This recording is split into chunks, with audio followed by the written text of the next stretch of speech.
से पहले आपसे ये जानना चाहूंगा कि बाजार पे दबाव आईटी सेक्टर ही बना रहे हैं लास्ट 3-4 दिनों से एचसीएल टेक के बाद। और आज सुबह राजेश गोपीनाथ जो आपके काफी अच्छे मित्र भी हैं, उन्होंने बड़ी अच्छी कमेंट्री दी है। आपने कैसे एनालाइज की ग्रोथ पे कमेंट्री, मार्जिन पे कमेंट्री, टीसीएस के एंगल से अगर देखा जाए इसको? तो देखिए, टीसीएस एक कंपनी है और इनको 3 से 5 साल का व्यू बनाना पड़ता है, तभी बिजनेस साइकिल वो प्रेडिक्ट कर पाते हैं। तो उनकी अगर उनके नज़रिए से आप बिजनेस साइकिल देखें तो आईटी की जो इम्पोर्टेंस है वह रहेगी, आईटी का जो रेलेवेंस है वह रहेगा, आउटसोर्सिंग चलती रहेगी। ये इंपॉर्टेंस जानते हैं आउटसोर्सिंग की, कॉस्ट कटिंग की वजह से इंडियन कंपनीज़ का जो बेनिफिट है वो हमेशा रहेगा। तो हम लाइफ में कहते हैं ना जी, अगर आपको फिट रहना है तो चीनी कम खाइए, कसरत करिए, अच्छे सेहत का ध्यान रखना है, अच्छे से सोइए। तो ये एक मूल मंत्र होते हैं। तो उस मूल मंत्र के अंदर टीसीएस का जो बिज़नेस मॉडल है मेरे हिसाब से एकदम सटीक है।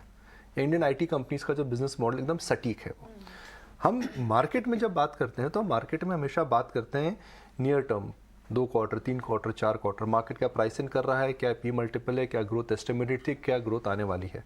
मार्केट उन चीज़ों पर ज़्यादा मूव करता है।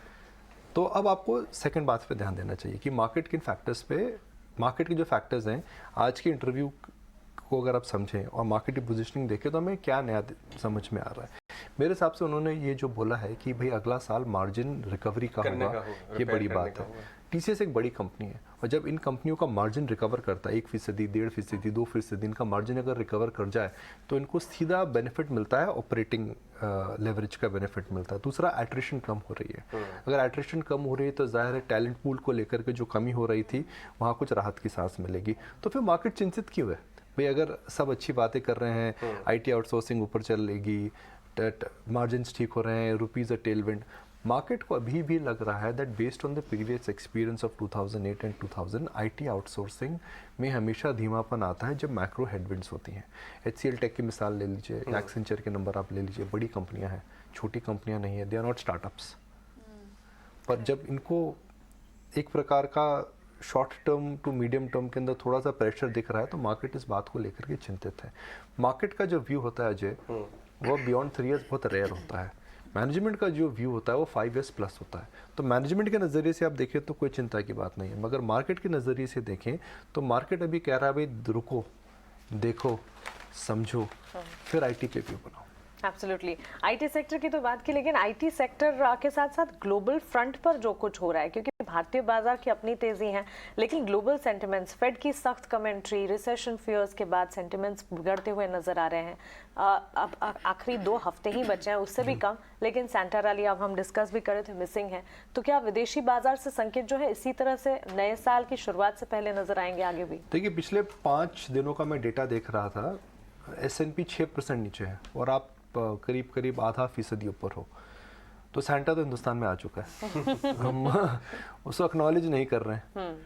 तो आप गिर नहीं रहे हैं और दूसरे गिर रहे हैं तो सेंटा तो आ चुका है मेरे हिसाब से। अब वो टोपी लगा करके नहीं आया है इनविजिबल या फिर इनविजिबल सेंटा है, तो वो डिबेट हो रही है। सीक्रेट सेंटा, सीक्रेट सेंटा जिसे हम बात कर रहे थे। मजे की बात यह है कि इस साल अगर आप देखें तो मार्केट के अंदर जब भी लगता था कि मार्केट गिरेगा उसी समय मार्केट में टर्न होता है। कल का जो मार्केट था, I think it surprised me also. मेरा व्यू ये था कि मार्केट के अंदर ट्रिगर नहीं है, एफआई की सेलिंग आ रही है, एक प्रकार का टॉपिंग पैटर्न लग रहा था, पर कल के मार्केट ने आपको सरप्राइज करा है। क्योंकि अब टेक्निकल तौर पे आप लोग डिस्कस कर चुके हैं, मगर वही मैं शायद रिपीट करूंगा, आप लोअर एंड पर सपोर्ट आपको मिला है, क्या अपर एंड को जाकर के पार करके एक नया होरा बनाएंगे? बहुत मुश्किल है बोलना। इसलिए मुश्किल है बोलना बिकॉज इतने ज़्यादा इस समय मूविंग पार्ट्स हैं, ट्रिगर नहीं है, लिक्विडिटी का फैक्टर है, तो इसलिए बहुत मुश्किल है। I was about to ask you Nikunj कि आप सरप्राइज हुए इस रैली से, क्योंकि कल जिस तरह की रैली थी, लेकिन जो चर्निंग दिख रही है सेक्टर्स में, लाइक ऑटो ने कम बैक किया कई दिनों के ब्रीदर के बाद, ऑटो निकल के आया, रिलायंस ने सपोर्ट किया बाजार को। कौन से सेक्टर्स एक्सपेक्टेशन होनी चाहिए? और फाइनेंशियल्स में चाहे प्राइवेट स्पेस से लिमिटेड पार्टिसिपेशन नहीं, लेकिन कहीं ना कहीं हम एक सेक्टर की बात कर रहे थे, बताइए कौन से सेक्टर की 15 दिन पहले बात कर रहे थे? इंश्योरेंस में भी। इंश्योरेंस वाज राजा कौन लीडिंग द था? पैक। कल का राजा LIC था। तो मुझे लगता है वो पॉकेट काफ़ी इंटरेस्टिंग है, कुछ नए चेंजेस आ रहे हैं। मुझे लगता है कि कोविड के बाद इन सेक्टर्स को जो मार पड़ी थी वह भी कम हो रही है। इस सेक्टर की potential I think market under estimate कर। आप देखिए ICICI लोम्बार्ड में 3 साल डायरेक्टर साहब 3 साल का आप ग्राफ अगर फायर करेंगे तो आप देखेंगे कि नहीं जी, कल का नहीं, 3 साल का 3 साल का ग्राफ अगर आप फायर करेंगे तो आईसीआईसीआई लोम्बार्ड जैसा बिजनेस 3 साल से वहीं पर है, और कार इंश्योरेंस को लेकर के तो ऐसा कुछ बहुत फर्क नहीं पड़ा था। If at all things are only getting better for them. 3 साल से देखिए आईसीआईसीआई लोम्बार्ड वहीं पर है, कुछ खास, अरे तो 5 साल का दिखा दिया उन्होंने, 3 साल की हम बात कर रहे हैं। 3-3.5 साल से आईसीआईसीआई लोम्बार्ड में कुछ खास परिवर्तन नहीं है। एलआईसी अभी भी इशू प्राइस के बहुत नीचे है। एचडीएफसी देखिए 3 साल की आप बात करें तो कई स्टॉक्स हैं जो मुझे लगता है जो 3-4 साल से एक प्रकार की फ्लैट ट्रेंड लाइन में है, उसके अंदर मुझे लगता है कि आपको वापस एक रिलीफ रैली या कमबैक मिल सकता है। आपको अवॉइड इस समय, अगर आप डे ट्रेडर हैं, अगर आपका शॉर्ट टर्म व्यू है, मैं फिर बोलूँगा छोटे पीएसयू बैंक्स को अवॉइड करिए। ये आप बहुत समय पहले से कह रहे और हैं, आप शुरू हो देखें गए। तो इनके अंदर करेक्शन धीमा आ चुका है। UCO bank, central bank, Maharashtra bank of Maharashtra, मैं केवल तकनीकी तौर की बात कर रहा हूँ, मैं ये नहीं कह रहा हूँ कि इनके अंदर कुछ और गड़बड़ है, मैं केवल price to risk reward ratio की बात मैं कर रहा हूँ।